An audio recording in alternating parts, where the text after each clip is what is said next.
En balade à Berlin, je me fige devant un graffiti peint sur un reste du mur. Un homme est assis au pied de la fresque. Il agite des dés dans un cornet. Le mur pose une question. Comment est Dieu? L'artiste répond. Elle est noire. Elle est noire. Je me répète ces trois petits mots tout simples mais qui changent tout. L'organisation et l'ordre du monde et les rapports. Alors que je devine toutes les portes de tous les possibles qui sont en train de s'ouvrir, un abîme déchire littéralement la terre sous mes pieds. Et comme je commence à chuter, j'aperçois le regard perçant de l'homme au dé. J'atterris dans une clairière, au milieu d'enfants de tous âges et de toutes couleurs, un joyeux mélange qui s'active avec détermination. Une bannière accrochée entre des branches indique « École de la terre, de la vie et de la nature ». Certains enfants observent, le nez au ras de l'herbe, d'autres dans les arbres construisent des cabanes, les plus âgés montrant aux plus jeunes. Un garçonnet à côté de moi porte un champignon rouge à sa bouche. Je crie « Non, c'est dangereux !» Il me regarde avec étonnement en croquant dans le chapeau. Une jeune femme, alertée par mes cris, s'approche, alors que le petit me fait voir son champignon rouge et le compare avec un autre champignon tout aussi rouge. Alors, celui-là, il ne faut pas le manger, tu vois, parce qu'il a une bague sur le pied. Mais celui-ci, il est bon, il a un reflet doré dessus. T'en veux? Je prends du bout des doigts le morceau qu'il me tend, il me sourit et s'éloigne tranquillement. La jeune femme, restée à mes côtés, m'explique, avec un brin de condescendance, « Ici, les enfants apprennent la nature, notre mère toute généreuse.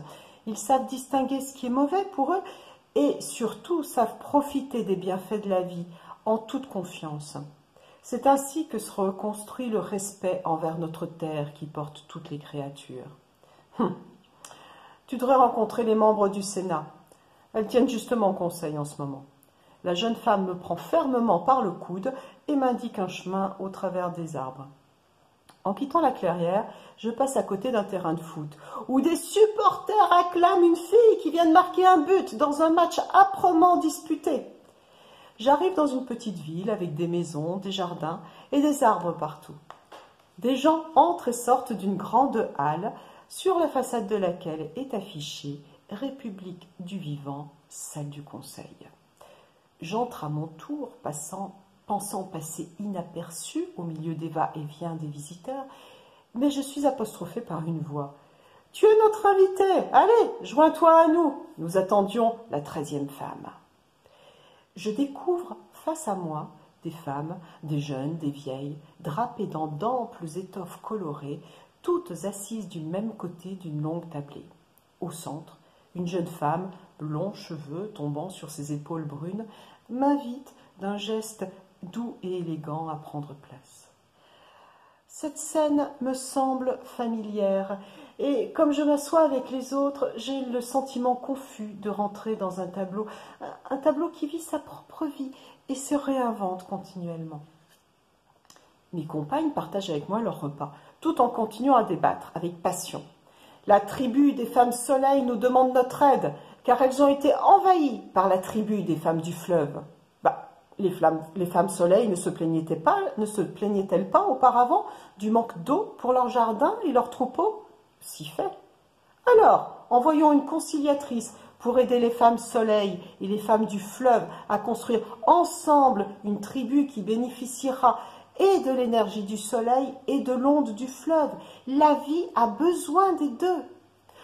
Comme j'applaudis avec enthousiasme à ce sage arbitrage, une voix par-dessus mon épaule me murmure. Le monde dont tu viens a choisi, il y a bien longtemps, une des voies que le destin lui offrait, mais il y en a beaucoup, beaucoup d'autres. Ici, c'est une porte différente qui a été ouverte, un autre chemin qui a été emprunté.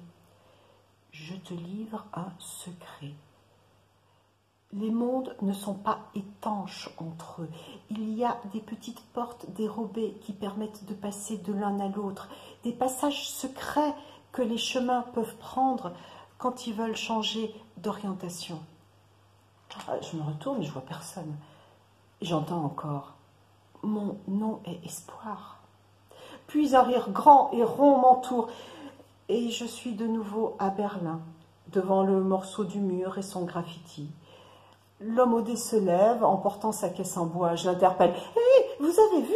Il se retourne, me fait un clin d'œil et disparaît.